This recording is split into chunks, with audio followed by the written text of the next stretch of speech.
everybody. I'm Greg Sharp, also known as Gregory Alexander Sharp, and I'm author of the supernatural thriller Il Lupo, and I'll be your host on this Pod by the Fireside.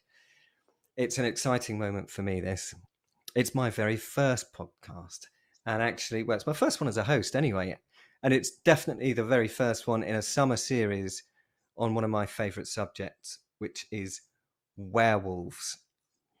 We're going to dedicate 5 episodes to this subject because there's so much to cover. I mean, werewolves have been a feature of our society in Europe and beyond for centuries, and they've moved from accepted fact through myth and folklore into popular culture, media, movies, literature, and art. I mean, I don't want to sound like a nutter, or perhaps I should say lunatic, but they're bloody everywhere, these werewolves. They're everywhere. Anyway, these podcasts will take the form of a fireside chat, which is a modern way of saying two people rambling on about a subject they may or may not know something about for the enjoyment and potential edification of other people whose job it is just to listen. That's you lot out there, by the way. I hope there's a lot of you, but who knows? It might just be you. Anyway, I'll leave it up to you to decide whether or not I know what I'm talking about. We'll find out in due course. In the series on werewolves, we'll cover a few different topics, including episodes which are going to be broadly speaking dedicated to werewolves in folklore and mythology, lycanthrope literature, werewolves at the movies. There will be an episode dedicated to Werewolf the Podcast and Il Lupo and some other works of literature that are surrounding those. But today we're going to be starting with a bit of an introduction to us. And that's going to be, when I say us, that's not me and my posit. That's me and my very special guest, and I'll introduce him in just a moment. And we're going to explain to you why on earth we give a flying crap about this subject in the first place. And maybe that'll give you some insight into the wacky worlds of our inner workings. So that's going to be 5 episodes, okay, representing the 5 points on the pentagram. That's the 5-pointed star, and that's the mark of the werewolf. See what we've done there? Almost like it was planned, but don't go falling into that trap. So anyway, without further ado, I'm going to bring in my special guest. He's a very special guest, and apart from being a friend of mine, he's a podcaster of actually, and I'm not mucking about, of global renown, a globally successful podcaster in his own right, very learned individual on all things werewolfy, and a whole bunch of other subjects as well, which we'll maybe get into either in the due course of this conversation or other conversations in the future. He's a published author many times over. My God, I sound like I'm introducing somebody on This Is Your Life, but I'm not. I'm introducing the one, the only, Fenrir Thorvaldsen. Hey, Fen. Welcome to the pod. How are you? I'm pretty awesome. How are you? That was a fantastic introduction. I can't wait till he turns up. Who is this guy? All you've got to do now is live up to it, right? No chance of that. God almighty. No, definitely not. No, it's a nice place you've got here, by the way. Yeah, I know the fire's roaring. It's very atmospheric. For anyone who can't see it, trust me, it is. Well, my name's Fenrir Thorvaldsen. That is my real name. Nobody believes me. It's really difficult to get a restaurant booking. And I write about werewolves and stuff, and I love werewolves. They're my favorite thing. I have a podcast that somehow I don't really understand that it's got into the top 10% of podcasts in the world every now and again. It goes in and out, fluctuates a bit. To say that it's a niche subject is a bit different, but I kind of started this idea just to have a character that I could throw at the world because I was getting to be a grumpy old man and he could do the things that I couldn't do. He's since then expanded to be quite funny as well, which is a bit weird for a gory, blood-soaked, horrendous podcast. But apparently there's a lot of people out there that like that, which is a bit worrying. And that's how I met Greg. He messaged me one day on Twitter walking his dog and was telling me how he was laughing his head off in the park walking the dog, listening to some of the most grotesque and graphic violence that you could probably listen to on a podcast with his small Cocker Spaniel. So true. Yeah, So thank you for inviting me, Greg. I'm very pleased to be here, and let's get into this werewolf thing. Let's get into it. Yeah, there's so much to cover. And as you know, everyone, I'm Greg, and I was born at a very early age in the south of England to a northern father and a mum from the northeast of Scotland. I do a businessy thing by day, and I write a bit too. And my first book was all about werewolves. So it makes perfect sense that you've got the two of us here to talk about this subject matter. And in this episode, Fen and I are going to talk about how we first got into the genre in the first place, why we think werewolves still hold such an important place for us in our imaginations, even to this day. So, sit back, hold on tight, and enjoy.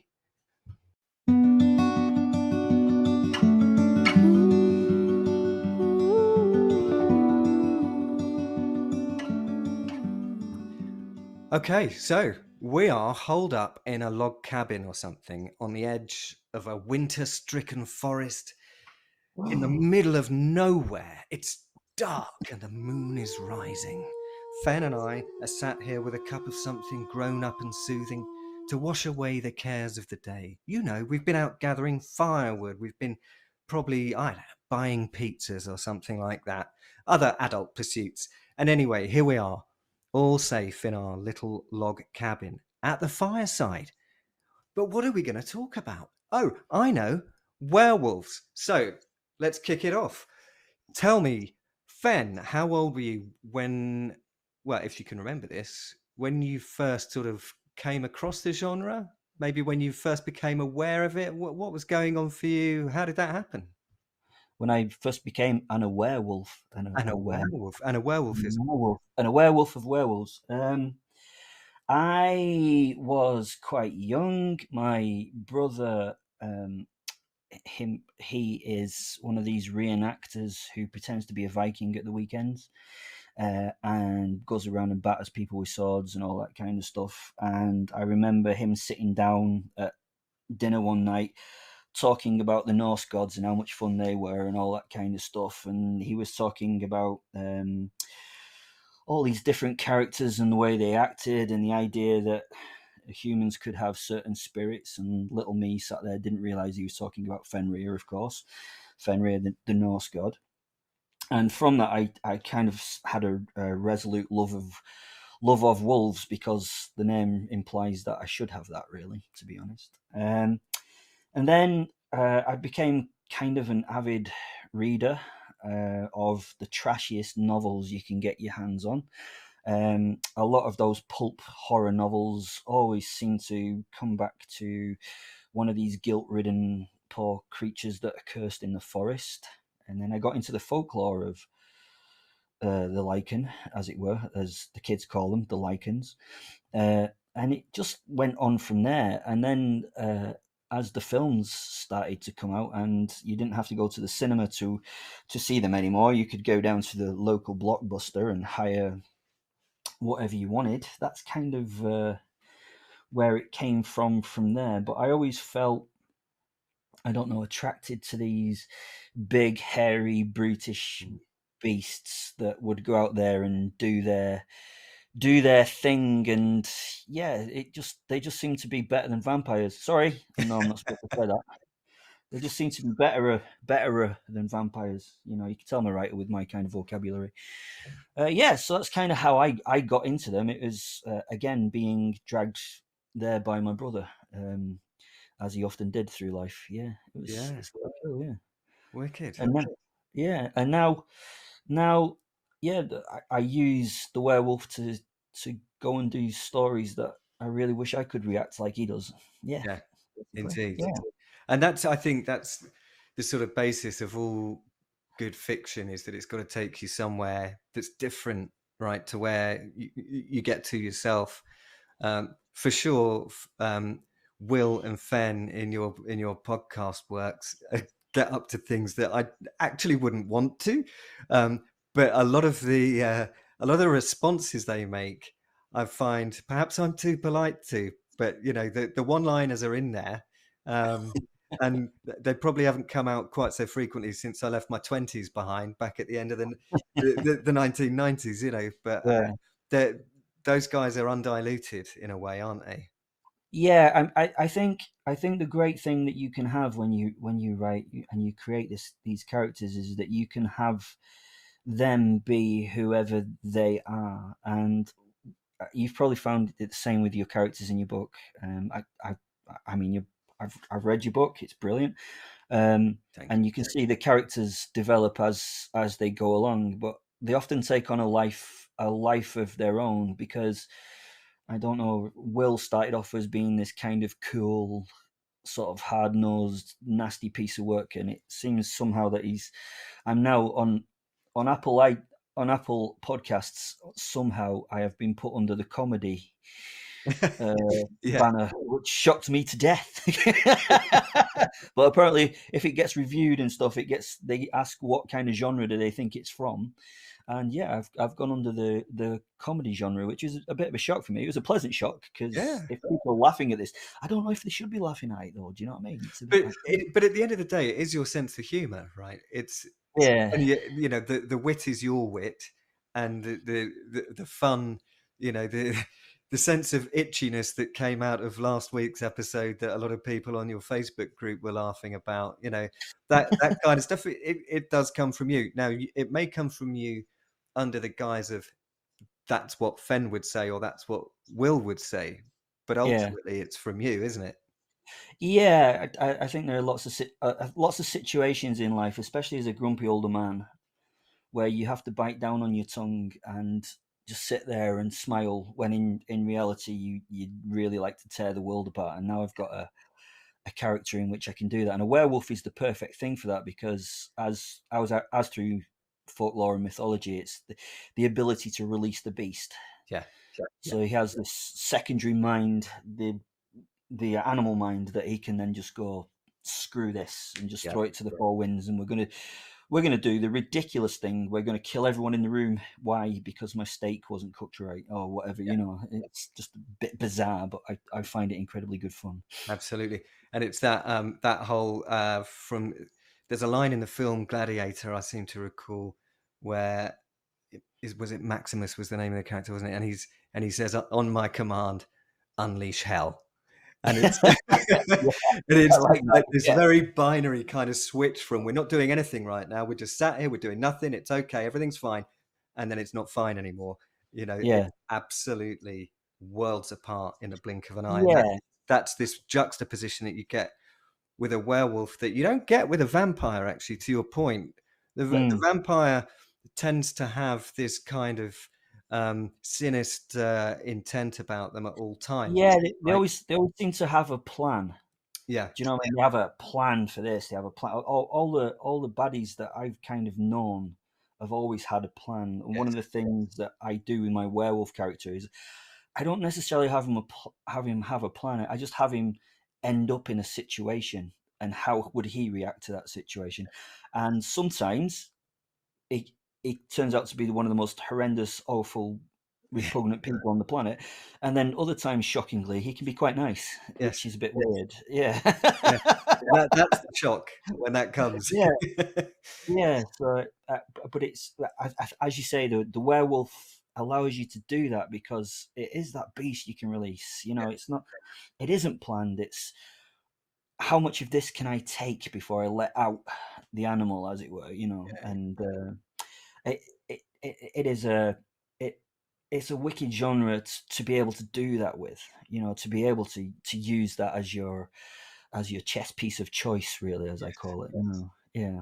Yeah, absolutely. Well, I mean, for me in my early childhood, one of my earliest kind of memories of anything to do, I'm going to use the word literature very broadly here.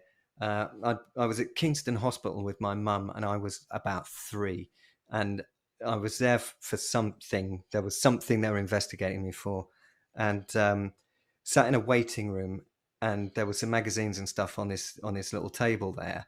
They wouldn't have that at Kingston Hospital now, but they in those days they used to have like magazines and comics and stuff. And this is like I don't know 1974, and there was a Fantastic Four annual, and it's burnt into my memory.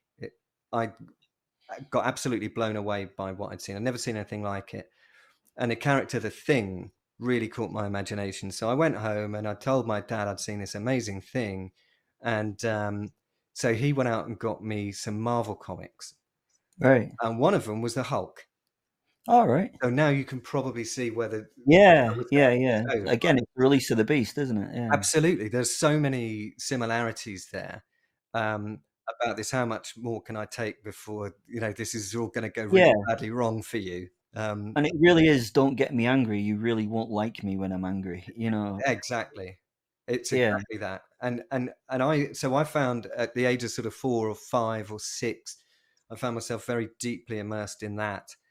And then there was an Abbott and Costello series on Saturday mornings on probably BBC Two, I'm guessing, maybe BBC Mm. One, I don't know. Probably, no, Grandstand would have been on with the sport on BBC One. It would have been BBC Two. And so there were all these comedy films, and I can remember watching them and thinking how funny they were. And then they had the Abbott and Costello meet Dracula and Frankenstein. 1959. There you go. I knew you'd have the year, and you will also, of course, recall that it was Bela Lugosi playing the part Yeah, of Dracula, and Lon yeah, Chaney Jr. playing the yeah, Wolfman, and Glenn Strange, I think it was, who played Frankenstein's monster in that yeah. edition of It's actually a classic, really, to be great honest. It's film. all the greatest actors of all the greatest roles in there, you know? Yeah, yeah, Yeah. absolutely. And I kind of got instantly taken by the Lon Chaney Jr. Wolfman character, Mm. and I guess I wound up, I had Action Man toys and all this kind of stuff. I was that age, but I also got a vampire, a Dracula Right. toy, Yeah. a Frankenstein's monster toy, and a Wolfman that looked Yeah. like Lon Chaney Jr.'s Wolfman, and that was kind of where I got drawn into it. Was through comics, in through the side door, then in through this comedy film, um, Yeah. and then I guess in the late 70s, early 80s, there was a series of a golden age of Hollywood horror movies came on the TV, and I Yeah. got to see the original 1931 Dracula with Bela Lugosi, Yeah. thereabouts. I think 1933 Frankenstein, Yeah. and what was it? 1942 The Wolfman. You'll know this. 1942. Yeah. I mean, there was others before that, but Werewolf of London um, before that. well, there's a lot of them, but quite a few of them have been lost. The werewolf in movie land wasn't quite as loved as the vampires and Frankensteins, so a lot of the films were just thrown away at the end of their runs. So Right. a lot of the best. I always find it really funny because I just wrote this book on werewolf movies, and it was quite funny to find that the first ever werewolf movie in 1913 is now unavailable. There's like 3 photographs of what happened during the filming and things. Right. Yet it has a rating on IMDb of 65%. and 5 people have reviewed it. Must be a lot of very old people out there using IMDb. So Yeah. I'm quite looking forward to these time travelers to send me a copy. In my book, I'm like, email me a copy if you've got one.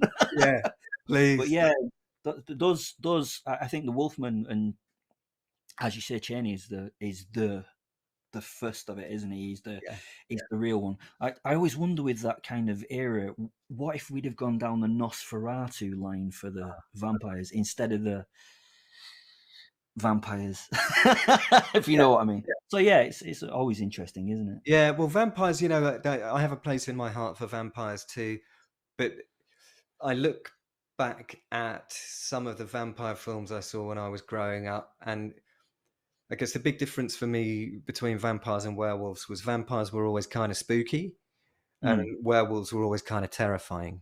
Right? This a monster. Werewolf's a monster that's just going to rip you to pieces and eat you up.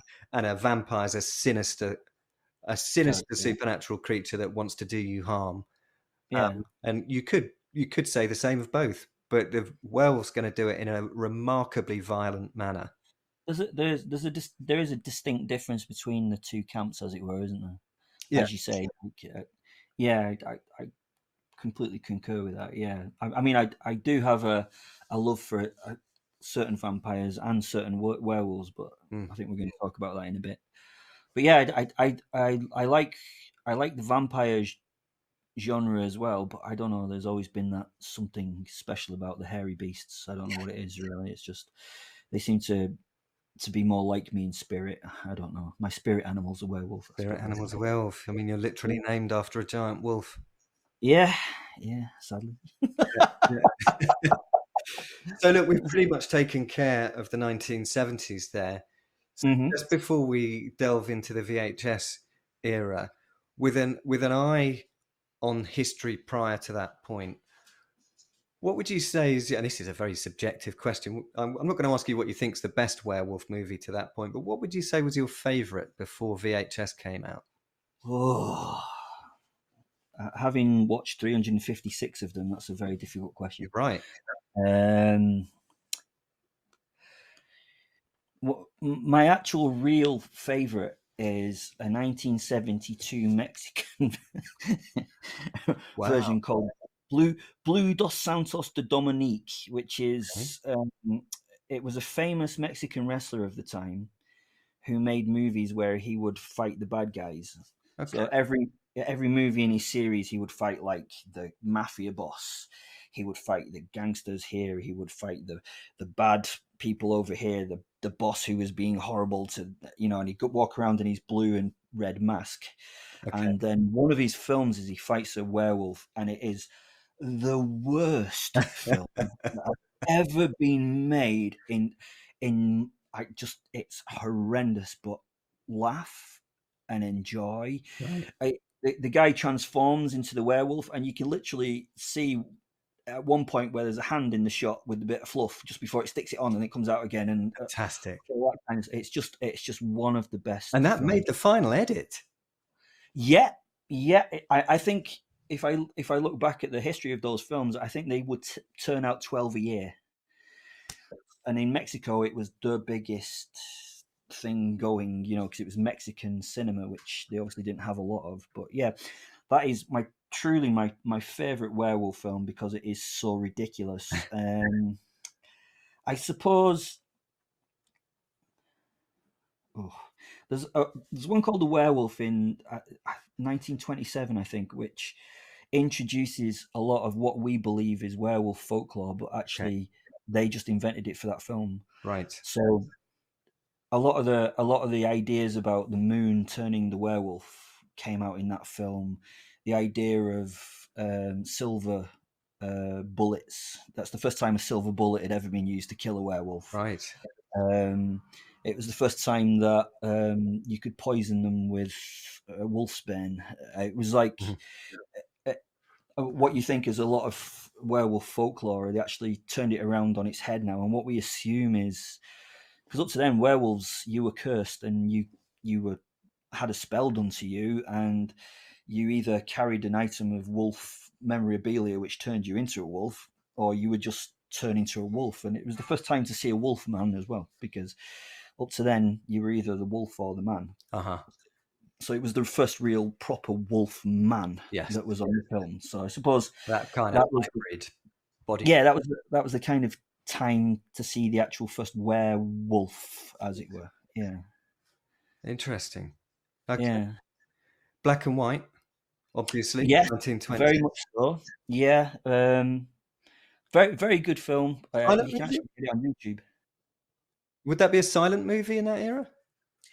I think you can get it silent movie, but that someone has dubbed it on YouTube as well with speech in between. It's one of the most sort of top werewolf films any of. I might have got the date wrong. I probably need to look that up, but yeah, that's a standout because it actually has a proper werewolf in it for the first time. Yeah. Great, brilliant. Okay, well, thank you.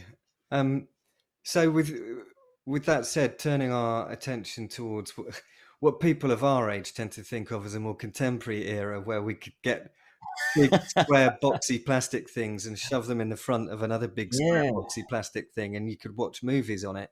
That was world changing, wasn't it? Do you remember? What an absolute game changer, as they say. Yeah. I mean, my first memories of the VHS era coming, and apart from my dad coming home with this weird looking box, we struggled to figure out how to get it to tell the time, Yeah. let alone do anything else. Was the fact that you could go to the local video store at any age, right, and get just about any video, because whilst Yeah. you had X ratings at the cinema, nobody seemed to care about that when you were hiring a VHS or a No, because the spotty Herbert who was behind the counter at the cash desk didn't really give a damn how old you were, as long as you bought his things. I mean, in my local video store, they did have a curtained off section where the kids weren't allowed to go, so I never saw into that black hole of whatever that was. But yeah, the horror area was completely open to us, and we also had the spotty Herbert behind the desk, who was an expert in the horror genre, Of course. because what he must do all day is just sit and watch the new videos as they come in. So once he got to know us, he would go, "Oh, you need to watch this," and he was often right. Everybody needs a spotty Herbert like that in their local video store. That's for sure. Yeah. I worry what's happened to these people. They must still be out there somewhere. I hope they are. Yeah, I don't know what they're doing now, though. I have no idea. But yeah, the VHS tape was a changing everything for me, because we could go and get any kind of genre of movie instantly, and I was into Arnold Schwarzenegger action movies, Yeah. and I was into horror movies with monsters. Yes. Those were my things, really. Yeah. Well, absolutely the same here. I mean, it was because of VHS video shops that I got my first access to Bruce Lee movies. He did like I think it was a James Garner, was it a Philip Marlowe movie or something like that he'd done, and he played the part of an enforcer, and that had been on the TV. And in this film, I can't remember which film it was, but he had this very brief scene where he walks into the detective's office to issue a warning, and he smashes the office up, right? He jumps in the air and he kicks the lampshade off the ceiling, and he smashes the desk with his fist and all this kind of stuff. And I'd seen David Carradine in Kung Fu, and I'd done some judo by this point, but I'd not really, we didn't really have Kung Fu in our area. And around that time, we got access to Bruce Lee for the first time, and we thought he was like a real life superhero. We thought, wow, this guy's extraordinary, unbelievable. And, but also at that time, I guess, and I'm talking around the sort of 1981, 82, that sort of thing, there were two blockbuster werewolf movies that sort of came on the scene and modernized it for me, because the use of special effects in these two particular films wasn't like anything I'd ever seen. Because prior to that, I'd only ever had access to things on the TV, and they were notoriously edited and put on late at night and things like that. Yeah, there was no violence or any kind of blood, or I mean, it wasn't maybe as PC as we like to remember, but it definitely wasn't VHS R-rated movie, was it? No, I mean things like Deliverance, the Burt Reynolds movie. Yeah. The most disturbing and unsettling scenes in that, if you were to watch it now, you didn't get those on ITV on a Saturday night, back in the day. But the two films, I guess, that I'm referring to, and I'd love to get your take on both of these, is, of course, An American Werewolf in London. London, of course. yeah. Of course. One of the most famous. And, of course, the first, The Howling. Oh, yeah. And those were the two that I'd sort of, I don't know, about the age of 12 or something, managed to get my hands on a copy of both of those. And I was just like, I want to watch this stuff for the rest of my life. This is brilliant. I found, I mean, the Werewolf in London is brilliant, and it's a very good film of its time. The actors in it are amazing. Everything in it really is amazing for the time it was filmed in, and the direction and the cast is just absolutely superb. And it did bring a different angle to the werewolf, as it were, as it just so well done. And the Howling itself was fantastic. The ones after that were a bit ugh. Yeah. But the Werewolf in London sticks out for me particularly because I think for the next 20 years they tried to remake that movie again and again and Yeah. again, using basically the same premise and all that kind of stuff, before we broke into the new kind of way of looking at werewolves. Mm-hmm. Yeah, I mean, the transformation scenes were something incredible. To say there was no CGI or any of that business back then, and yeah, the Howling for me doesn't really stand out as much as the Werewolf in London. But yeah, that was, and you've got Miss Agatha, of course, which Yeah, really helped. You know, indeed. posh, a very very posh lady speaking. But yeah, I do like that, and some of the what gets me is that I can show my like godson that at the age of 12, and he gets it. How that's an amazing film. You know, he might take the Mickey out of the scenes where he's transforming. It just looks like rubber, you know, but like he still gets the idea of what is going on in there. Oh, it kind of reminds me in a way of like the original Alien film. That Mm-hmm. original Alien film, you don't actually see a lot of the alien. You see it every now and again as a shadow. You see it in the background. You see it, and that's what worries you in the Werewolf in London is Yeah. that you know it's out there. Yeah. You've got him as an individual, and then when he's the werewolf, he's out there somewhere. Yeah. It's coming, right? You know it's Yeah, coming, and that's the yeah, problem. yeah. It should really have the jaws sat behind it. Yeah. Yeah, and I guess, certainly flicking forwards a bit to when I started to think about how I would want to portray a werewolf story. That was what I wanted to get back to a little bit, was that in a novel which was going to be a few hundred pages long, I didn't want it to be, here's everything I got in the second chapter, Mm-hmm. right, and the rest of Yeah. it is going to be another 40 chapters of the same. Um, I wanted to build that sense of jeopardy, and I certainly think you get that with American Werewolf in London. There's a lovely sequence where he's just kind of bored out of his mind, hanging around at Jenny Agata's flat, and he's Yeah. Yeah. trying to pass the time of day. But we know, right, that as the clock is going round, sunset is drawing ever closer, and it suddenly starts to switch mood a little bit. The cat Yeah. hisses at him, and it all starts to get a bit scarier after that point. And I kind of like that in a werewolf movie where it builds a bit. Yeah. Yeah. You know something's wrong. Yes. Yeah. It comes at it from a completely different angle than I go at it. I mean, your book is mine's completely from the point of view of the antagonist. So yeah, I kind of like that background dread. Yeah. You know that it's going to go all wrong, but we don't really know how it's going to go wrong. It's a very different premise, though, right? Because Yeah, you're viewing the world through the eyes of the werewolf. It's very different. yeah, definitely. But I think with things like the Werewolf in London and stuff like that, we saw a kind of, as you say, and you see it in your book, you see a rebirth into this scary creature that's out there somewhere and it's uncontrollable. And although he knows he's cursed and he knows it's got to come to an end at some point, and he has his Jack, his best pal, telling him that he needs to kill himself and all these kind of things. It just shows how he kind of enjoys it, but doesn't kind of enjoy it. He's scared. He's worried. He meets this beautiful woman, and then he has to decide what he's going to do. Mm-hmm. Yeah. And if she can love a face like that, then she can love anybody, can't she? Yeah, well, One of my favourite scenes is when she stood at the end of the alleyway speaking to the werewolf. I love you. I was like, oh God, there's hope for me yet. you do. Have you just seen the close up of his face? He's got massive teeth. Yeah, but it is a great film. It is a great film. Yeah, it certainly is.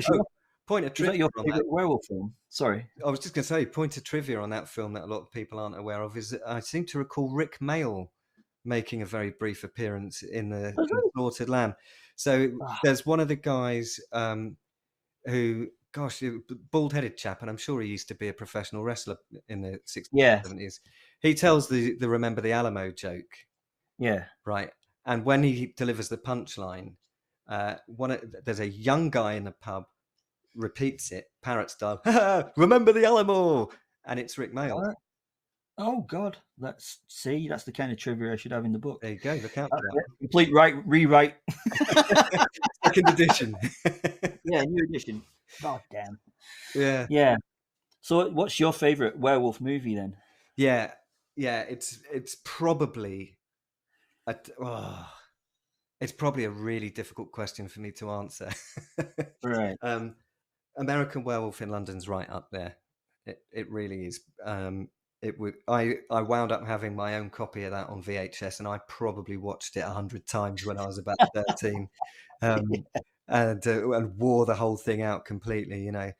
But I also got really transfixed by the original Lon Chaney Right. Wolfman, the 1942.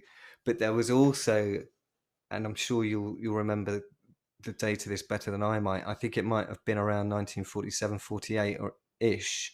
I think it was called The Ghost of Frankenstein. Right. And it was one of those sort of compendium movies where they had Dracula in there. They had Bela Lugosi playing Igor. Frankenstein's monster was there.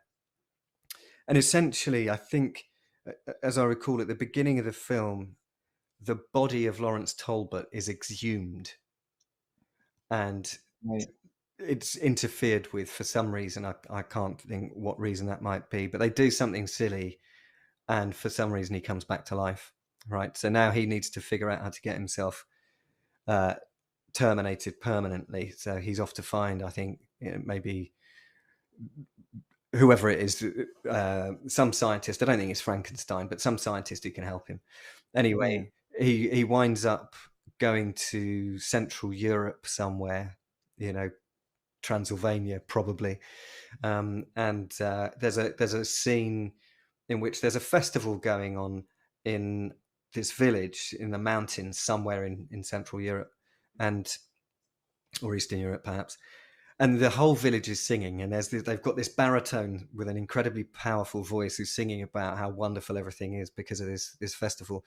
Lawrence Talbot sat at a table with this woman he's with, who's his guide, and they come over to the table and start singing to this couple, and the singer comes out with this line, "May you both live eternally," and Lawrence Talbot loses his shit.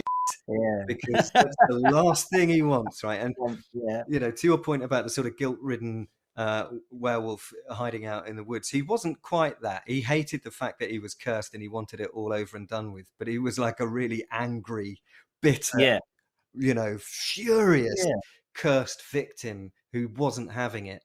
And this guy just pushed the wrong button and he went absolutely berserk at him. And I can remember that being very influential on me at a young age. Yeah, I think some people really sort of overlook how good some of the acting was in the early movies. You know, not just the werewolf movies. Yeah. I mean, but yeah, some of the because they didn't have all these special effects. They didn't have. I mean, the price of film back then was that you had 4 cuts and then it was coming out of your wage. You know, it was all that kind of thing. So they had to make sure everything was hit on, and they were all. Like my favorite actors around that time are all the ex-stage actors who could do the proper voice and yes sir, and you know, it was all very, very good. Yeah, I really like that, and I think it was sort of retaken up again in like the Hammer House series. Yes, all that kind of stuff again. My personal favorite is Dog Soldiers 2004. That's one of my favorites for sure. I love that film. Because having hung around lots of soldiers, I realised that's how a British soldier would react to werewolves attacking him. Right, let's have him. whatever the f- is out there, we're having it. You can do whatever you want. You're going to win. We're going to die, but you're going to have a real tough time doing it. It's going to hurt like hell. I love that. I love the premise behind it. I love the idea behind it. Sean Pertwee is one of my favourite actors. Just absolutely fantastic film. I mean, every part of it is so well done, even down to the costuming for the werewolves on stilts. just something brilliant about that film. They're some of the most frightening looking werewolves, I think, Yeah, in any film I've seen. They're not over the top CGI. They're not huge, gigantic, rippling muscles. They're just these bigger no, than normal, bigger than natural, and clearly more powerful than you monsters that are going to eat. yeah.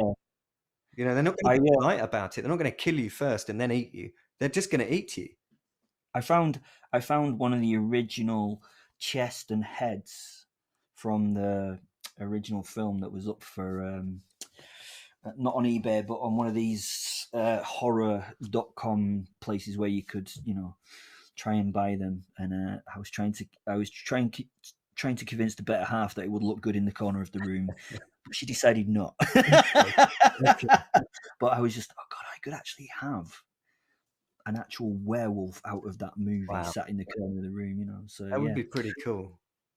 But yet again, I really liked the way that they had the juxtaposition of the werewolves. Even though they're the baddies, they're actually this little family that are just in the middle of nowhere in Scotland doing their own thing, and they're only doing this to survive. Who are the real bad people in this? And it's the human sergeant who's the actual, sorry to swear, I don't know if that's okay, who is the actual nasty person. Yes. So I really love the way that they did that. It was fantastic. And I think for me, again, that changed the genre, because up to that point, everyone wanted to seem to be able to do the American Werewolf in London again. Yeah. So it was a real change. Yeah. Agreed. That was I'd call that pretty hardcore. It actually, it's one of the few films in adult life that's made me feel tense watching it. Yeah. And it's so well done when the cow falls out of the sky, when they're all sat around chatting, and he's in the middle of the talk about his pal whose arse cheek tattoo got blown off, and it was the last thing of him, this devil's head, and then suddenly this cow falls out of the sky, and you're just like, oh, this is fantastic. And all the little references to other films in there, when the character Spoon dies, and then they're all sat around in the kitchen, he goes, "Where's Spoon?" And then one turns around with the famous Matrix line, "There is no spoon." But I'm like, this is brilliant. This is what it should be like, And I try and do that in my writing. I'm constantly trying to get little, because some people get them, Yes. and then other people don't. Yeah. So I'm always trying to find little references, because I'm always surprised by how many people come back and go, "You said this, which is out of Womble's 1972." Yeah, I mean, you've got to drop Remember some of those things in there, right? And Yeah, even if you don't get the feedback, there's some kind of super fan out there somewhere, genre super fan, who is just doffing their cap at you somewhere in the distance, Yeah. and you think, yeah, that's true. I did that. Yeah. because one of the great pleasures about looking at all these films that I did for the Werewolf movie book was finding the little Easter eggs where one links to Right. another one, and you got like in the background of one of the Howling films is a mask of Cheney's original Wolfman. Is there? And he just walked past it briefly, and it's like a moment of Okay. and after watching it, you go, "Oh, that's amazing!" Yeah. So I love that. But yeah, definitely 2004 Dog Soldiers. They always said they'd make a second one, and I'm really glad they didn't. Yeah, sometimes you've just got to leave perfect things as they are, don't you? Yeah, Right. I'm glad they walked away from For that sure. one. I really Another werewolf film that was quite influential on me was A Company of Wolves. Yeah, that's very esoteric, isn't it? Yeah. Now, the reason that I guess got its hooks into me was because at the time my dad was driving taxis. Right. We lived in Claygate in Surrey, in the south of England, which is not a million miles away from Shepperton, where Shepperton Film Studios Wow. certainly used to be. I don't know, probably still is. I don't know. And a significant part, if not all of that film, was shot there.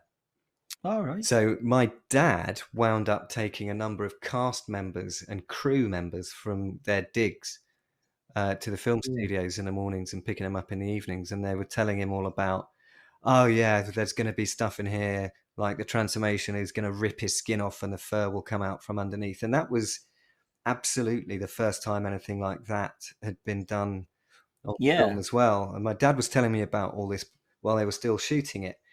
So I couldn't wait to see this film when it came out. I guess it was about 1986 or something like that. Yeah, it is. Yeah, I don't know. I can't remember the exact. The problem with writing this book is that after you've watched 300 odd films, they sort of merge Yeah, into one. So yeah, it was in the 80s. yeah, Yeah, but yeah, I remember seeing that as well, and yet another take on the whole idea of the beast being within. yeah. I really liked the way that they did that. It would be quite good if they could like redo that film, but with modern day sort of effects, Yes, because it was a really effects based film. it was. It needed to be very good, So Yeah, yeah, there's no, a it's scene in it great.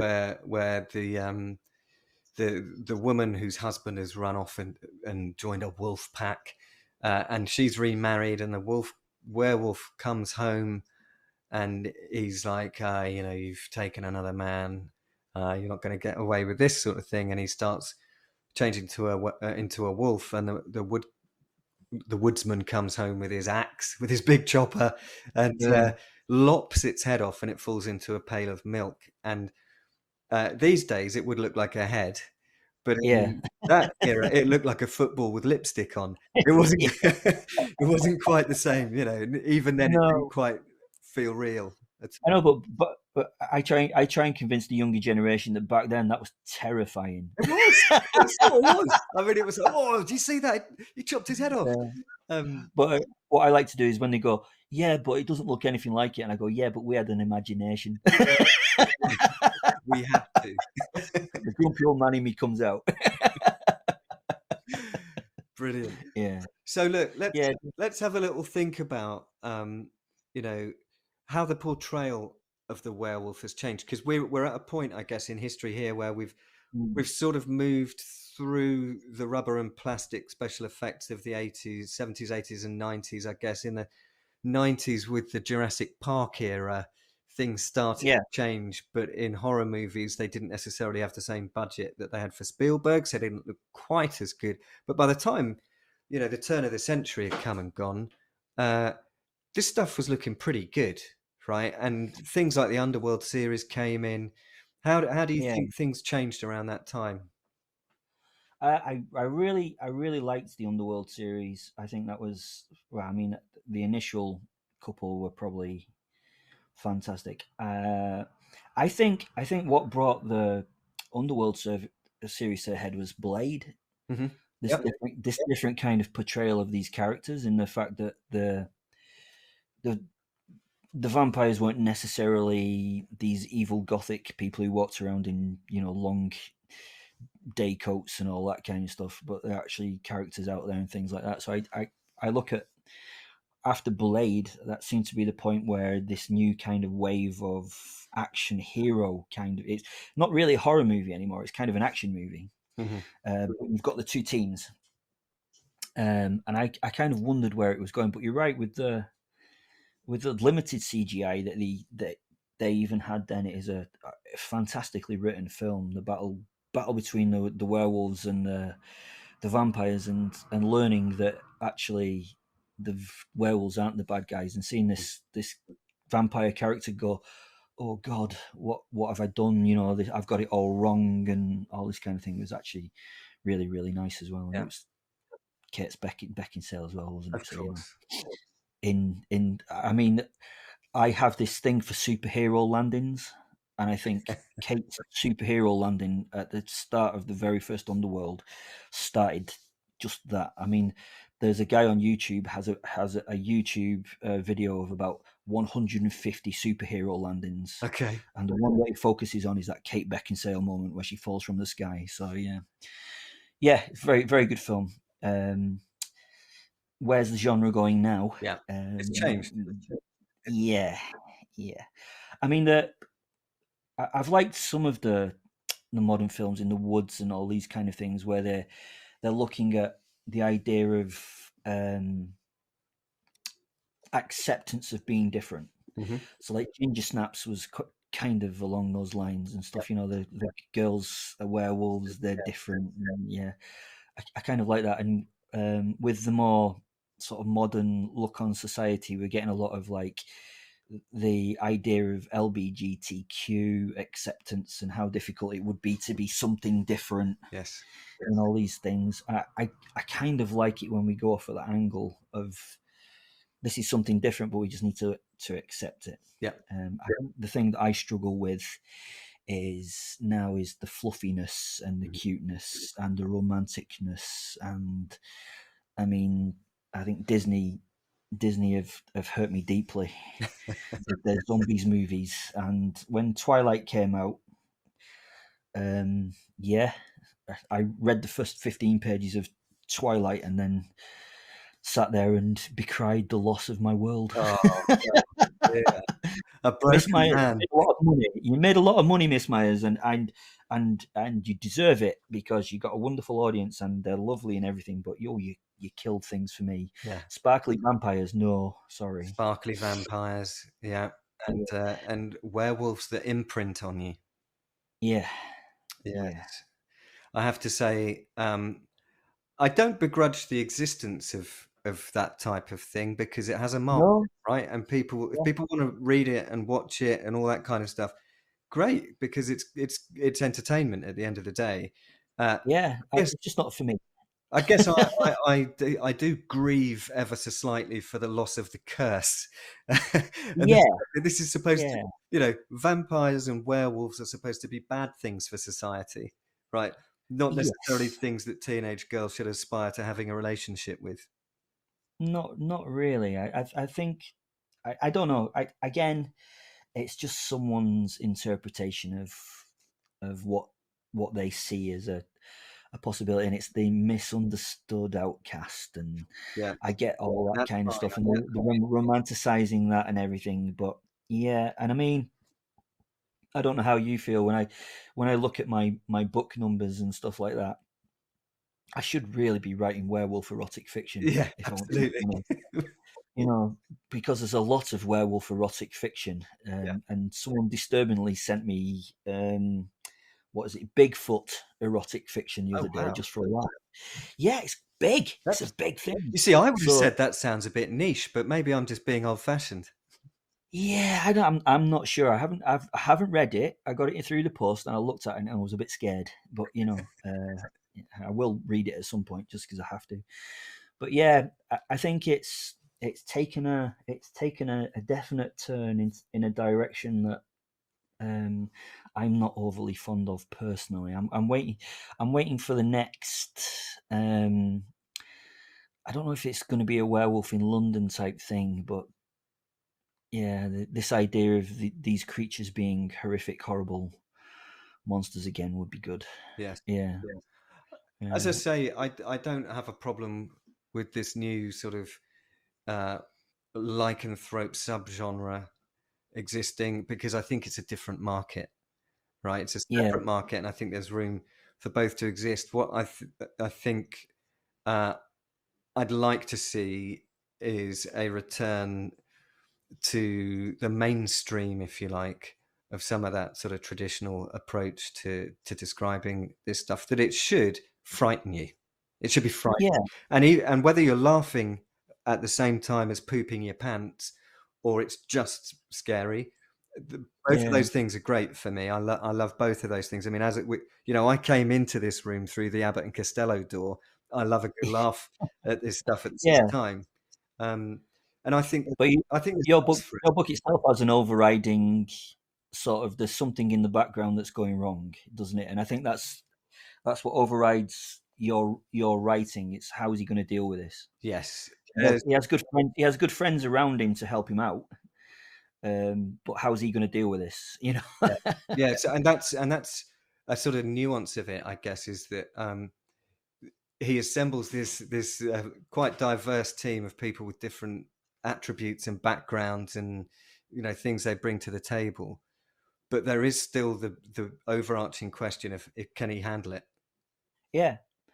And he seems to be getting to like it at one point, and then everyone around him's like trying to talk him out of it, and I can put myself in his shoes going, why would I want this not to be a good thing. This is great.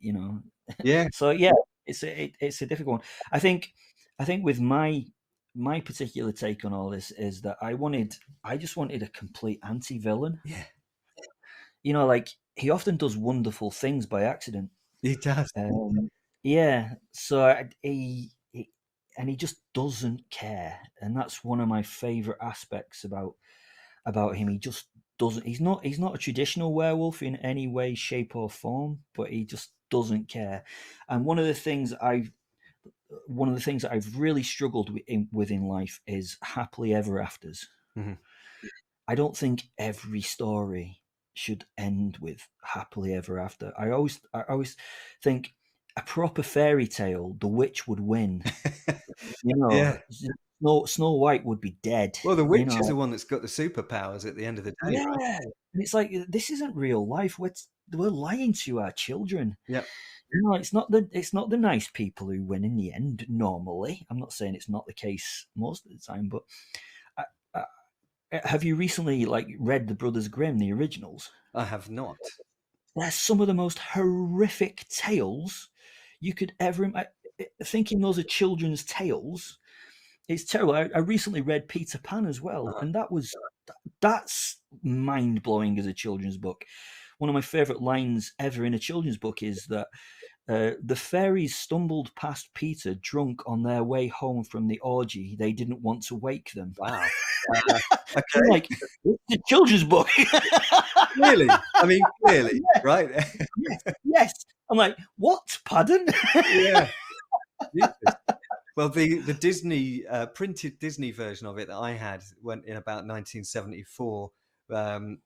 Didn't have that detail in, as far as I can remember. No, but I decided recently that I'd reread some fairy tales, because one of my big things is to show that life isn't fair, Yeah. and that fairy tales don't necessarily happen. And I think you do the same in your writing. It's that something can change just with a second, boof, and that's everything's changed. Then sliding doors. Yeah, Like, and I think left or right, the difference can be everything. Yeah, and it's just a moment's choice or a second that changes everything in life. I like it when Will is being pushed and pushed and pushed and pushed, and he's sitting there and taking it and taking it and taking it, and that's how I build up my tension. Is like, when is he going to pop? Is he going to pop? He might not pop. Is he going to? And sometimes he does, and sometimes he doesn't, and sometimes he doesn't know how to react. So I think I build my tension in a very different way than most werewolf genre books or podcasts would. Yeah. I don't think I'm over egging it when I say that the relationship between Will and Fen, the concept of the posit, the way that you approach positioning the story, it's unique. I've not come across anything like it before, and it's clearly hitting the sweet spot for a lot of people.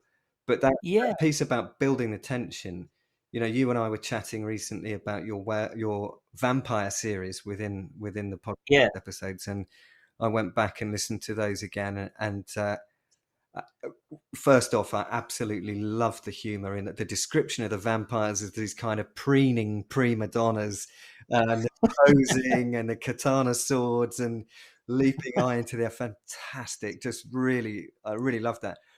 But for sure, knowing that they were coming for Will and Fen, and knowing that they were going to find them, and then that moment, and it was that sliding doors moment where it's like, I might as well go and get them first, sort of thing.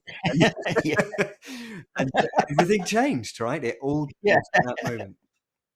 Yeah, I love key moments like that. All the best books seem to be built around, or best stories, I should say, really seem to be built around those key moments and how they play out. I just love that time, and seeing how your character reacts to it. Mm-hmm. I have a different series now at the moment with Vikings, which is a character before Will and Fen met. So my Wolf Soul's been through a few characters, and I've noticed the way that I write the Viking character and how he reacts and what he does, and even how he speaks, how the prose comes out is entirely different. Yeah. And it's just down to the character. It's not down to, because I've had a few people come and say, you've completely changed the way you write, and I've got, no, that's Thorstein's voice. It's very strange, isn't it? But yeah, I love the fact that we can take these beasts and make them into beasts again. It is good, and yeah, it's been an interesting journey. It's been a hugely successful trajectory. I mean, you've been doing this 2 years or so? I got a really bad head injury in 2017, and part of the recovery was to journal. Okay. To journal everything in a day and all that kind of stuff. And I found that I couldn't do that because I couldn't take myself seriously. I'm not one of these people that can affirmate and look at the mirror and go, "You're an amazing person," because I just can't. I just look at myself and go, "No, you're not." So instead of doing that, I designed a character and started going through the character, and the character got a voice, and then I noticed there was this odd side to this character where there was what I was thinking, and then there was what I was really thinking. Mm-hmm. And I noticed there's these two parts of me. And then what I did was then I went, perfect. I love werewolves. This is my animal side. This is my werewolf spirit or whatever, and then took those apart. And then suddenly this whole set of ideas came, and I just started it as a hobby. Mm-hmm. And yeah, it really is quite frightening, but by my lack of professionality about how good it's got, because I did it for a giggle and a laugh, and now I get people from all over the world asking me questions, and I had one young lady messaging me saying how upset she was that one of the characters died, and is Sally going to live, and is this going to happen, and who's going to do this, and like that. Wow. And I'm like, I don't know yet. What a compliment, though. What an incredible compliment that people really, really care about. They really care about the characters. Yeah, they really care about the characters. And I mean, well, you're doing exactly the same thing, aren't you? It's like, I think when you put love and trust in these beings that you've created, I mean, what I liked when I spoke about you is you referenced, oh, this is my teacher when I was 15 years old. Mm-hmm. You know that character absolutely inside out. Yeah. I mean, my character's me, but yes, you know Ernest. Yes, indeed. And I'm sure you know Nick. I'm sure you know Charlie. Absolutely. Yeah, and you know how to react. Indeed, and for anyone who's listening to this, or anyone who might be listening to this, who either went to school with me or who's read Il Lupo, Fen's referring to the character Ernest Wainwright, who both looks and speaks like an old English teacher of mine, Humphrey Clucas, who was a fantastic English teacher, and he looked a bit like William Shakespeare. And he didn't quite pronounce his W's as R's, but he very nearly did. And that's a line in the book. See, those are the characters I love, because if you tried to make them up, they wouldn't exist. Do you know what I mean? They'd seem completely ridiculous if you tried to make them up. So I love that when you find these real characters in life. I've often done that with a podcast. I've been talking to someone or doing something and gone, "You're in the next one because you're brilliant."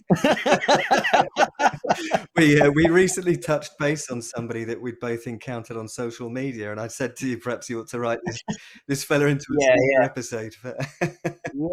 Yeah, he had a very strange way of introducing himself to the group, didn't he? He did. It was, I'm going to say, eccentric. Yeah, definitely. Yeah. I was both proud that one of the moderators took him off and quite disappointed that one of the moderators took him off, because I thought, this is going to be hilarious. Yeah. Oh, this is going to run and run. Yeah, this is going to be fantastic. But yeah, it was sadly a short time, and I'm sure I should try and keep the Facebook group kind of within sort of, I don't know, professional standards. I don't know. That's one of the things I struggle with. Does it with you? Is like the idea of like, is this fun, or is it? Because now I'm like, now I'm doing well, but it doesn't feel like I'm doing well because there's nothing to substantiate that. I've got some numbers, but it doesn't really substantiate it and make it a real thing. So like I've got a lot of people saying, "Oh, you need to tone this down a bit," or I've talked to a few companies that say, "Oh, you can't go along this line," or you need to, you need to swerve this bit of. And I'm like, do I? Yeah. I don't know. Do you self-censor to censor? I mean, the answer is yes, Right. because my imagination is pretty wild, and I genuinely think if I was just to write all the stuff that's in my head, I'd get locked up in a padded room, and that would probably be the right thing to do if I decided to write some of this stuff, but and yet, I think I try and position myself in such a way that I can express my imagination, my creativity unbridled. I Yeah. just don't put myself in a scenario where doing so is going to properly cancel me or really upset anyone, because ultimately I want people to be able to come along to the stories I tell and take them or leave them. I don't want them to Yeah. be so desperately offended by the concept that they're like, I hate that and I hate what Yeah. you've done there. They don't have to like it. That's fine. But I don't want to inspire hatred in people. That's what I'm No. doing it for. I want to share stuff that can inspire the imagination in other people. And I think there's a level of I want to be as inclusive as I can without trying to Yeah. force anything. Yeah. It's not really the inclusivity bit that scares me. It's just there seems to be like a lot of people out there that try and like you've probably found it yourself with publishers and things like that. They try and put limits and controls on what you're producing, or editors and things like that. And what I loved about the podcast was it was the first time where that wasn't something they could do, because you make it, you say it, and it's out there, and then you regret it. Yeah, live and die by it. That's it, But like right? it's just a funny way of doing it. And again, the way that I did it was I've hidden behind this character, Will, who isn't me, and there's in everything there's no reference to who I am or whatever. So I can kind of just pass it off all onto this character. So it's kind of a sneaky way of getting around that. But yeah, it's just strange how, I don't know. Is it acceptable? Is it not acceptable? Like, I don't know. It's a bit of a weird one. I find it odd. Yeah.